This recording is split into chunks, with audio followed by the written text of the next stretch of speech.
ಎಲ್ರಿಗೂ ನಮಸ್ಕಾರ. ಮನೇಲಿ ಏನಾದ್ರು ತರಕಾರಿ ಖಾಲಿ ಆಗಿದ್ರೆ ಬರೀ ಒಂದು 10 ನಿಮಿಷದಲ್ಲಿ ಈ ರೀತಿ ಬೇಳೆ ಸಾರನ್ನ ಟ್ರೈ ಮಾಡಿ ನೋಡಿ. ಅನ್ನದ ಜೊತೆ ಆಗಿರ್ಬೋದು, ಇಲ್ಲ ಚಪಾತಿ ಮುದ್ದೆಗೂ ಕೂಡ ತುಂಬಾನೇ ಚೆನ್ನಾಗಿರುತ್ತೆ. ಸೊ ಬೇಳೆ ಸಾಂಬಾರನ್ನ ಮಾಡಲಿಕ್ಕೆ ಮೊದಲಿಗೆ ಕುಕ್ಕರಿಗೆ ಒಂದು ಅರ್ಧ ಕಪ್ಪಷ್ಟು ಬೇಳೆನ ಹಾಕೊಳ್ತಾ ಇದ್ದೀನಿ. ಹಾಗೆ 2 ಕಟ್ ಮಾಡ್ಕೊಂಡಿರೋ ಈರುಳ್ಳಿ ಮತ್ತು 2 ಕಟ್ ಮಾಡ್ಕೊಂಡಿರೋ ಟೊಮೊಟೊ ಹಣ್ಣನ್ನು ಹಾಕೊಳ್ತಾ ಇದ್ದೀನಿ. 1-2 ಕಟ್ ಮಾಡ್ಕೊಂಡಿರೋ ಅಂಥ ಹಸಿಮೆಣಸಿನ್ಕಾಯಿನ ಹಾಕೊಳ್ತಾ ಇದ್ದೀನಿ. ಹಾಗೆ 1 ಚಮಚ ಎಣ್ಣೆನ ಹಾಕಿ 1.5 ಕಪ್ಪಷ್ಟು ನೀರನ್ನು ಹಾಕೊಳ್ತಾ ಇದ್ದೀನಿ. ಬೇಳೆ ಬೇಯಲಿಕ್ಕೆ ಎಷ್ಟು ನೀರು ಬೇಕೋ ಅಷ್ಟು ಮಾತ್ರ ಹಾಕ್ಕೊಂಡು ಒಂದ್ಸರಿ ಎಲ್ಲದನ್ನು ಮಿಕ್ಸ್ ಮಾಡಿ ಕುಕ್ಕರ್ ಲಿಡ್ನ ಕ್ಲೋಸ್ ಮಾಡಿ ಒಂದು 3-4 ವಿಸಲ್ ಕೂಗಿಸ್ಕೊಳ್ತೀನಿ. ಒಂದು 4 ವಿಸಲ್ ಆದ ನಂತರ ತೋರಿಸ್ತಾ ಇದ್ದೀನಿ. ಸಾಫ್ಟಾಗಿ ಎಲ್ಲ ಬೆಂದಿದೆ. ಒಂದ್ಸರಿ ಈ ರೀತಿ ಸೌಟಲ್ಲೇ ಹಾಗೆ ಮಸ್ಕೊಂಡ್ಬಿಟ್ಟು ಸೈಡಲ್ಲೇ ಎತ್ತಿಟ್ಕೊಳ್ತೀನಿ. ಈಗ ಒಂದು ಪ್ಯಾನಿಗೆ 1 ಚಮಚ ಎಣ್ಣೆ ಹಾಕೊಳ್ತಾ ಇದ್ದೀನಿ. ಎಣ್ಣೆ ಬಿಸಿ ಆದ ನಂತರ ಅರ್ಧ ಚಮಚ ಸಾಸಿವೆ, ಅರ್ಧ ಚಮಚ ಜೀರಿಗೆ, ಒಂದು 4 ಬೆಳ್ಳುಳ್ಳಿನ ಕ್ರಷ್ ಮಾಡಿ ಹಾಕೊಳ್ತಾ ಇದ್ದೀನಿ. ಹಾಗೆ ಸ್ವಲ್ಪ ಒಣಮೆಣಸಿನಕಾಯಿ ಮತ್ತು ಕರಿಬೇವು, 1-2 ಚಿಟಿಕೆಯಷ್ಟು ಹಿಂಗನ್ನು ಹಾಕಿ ಒಂದು 30 ಸೆಕೆಂಡ್ ಫ್ರೈ ಮಾಡ್ಕೊಳ್ತೀನಿ.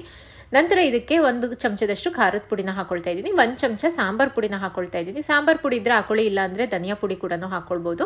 ಮತ್ತು ಒಂದು ನೆಲ್ಲಿಕಾಯಿ ಸೈಜಷ್ಟು ಹುಣಸೆ ಹಣ್ಣನ್ನು ನೆನೆಸಿಟ್ಟಿದೆ, ಅದನ್ನು ಹಾಕೊಳ್ತಾ ಇದ್ದೀನಿ. ಮತ್ತು ಒಂದು 1/4 ಚಮಚ ಅರಿಶಿನ ಹಾಕ್ಕೊಂಡು 1-2 ಸೆಕೆಂಡ್ ಫ್ರೈ ಮಾಡಿ ನಂತರ ಬೇಯಿಸಿ ಸ್ಮ್ಯಾಶ್ ಮಾಡಿ ಇಟ್ಕೊಂಡಿರೋ ಬೇಳೆ ಹಾಗೆ ರುಚಿಗೆ ಉಪ್ಪನ್ನ ಹಾಕಿ ಒಂದ್ಸರಿ ಎಲ್ಲದನ್ನು ಮಿಕ್ಸ್ ಮಾಡಿಕೊಂಡು ಕನ್ಸಿಸ್ಟೆನ್ಸಿಗೆ ಸರಿಯಾಗಿ ನೀರನ್ನು ಹಾಕೊಳ್ತೀನಿ. ನಾನಿಲ್ಲಿ ಅನ್ನಕ್ಕೆ ಮಾಡ್ಕೊಳ್ಳೋದ್ರಿಂದ 2 ಲೋಟ ನೀರನ್ನು ಹಾಕೊಳ್ತೀನಿ. ಚಪಾತಿಗಾದರೆ ಒಂದು ಅರ್ಧ ಲೋಟ ನೀರನ್ನು ಹಾಕೊಂಡ್ರು ಸಾಕು.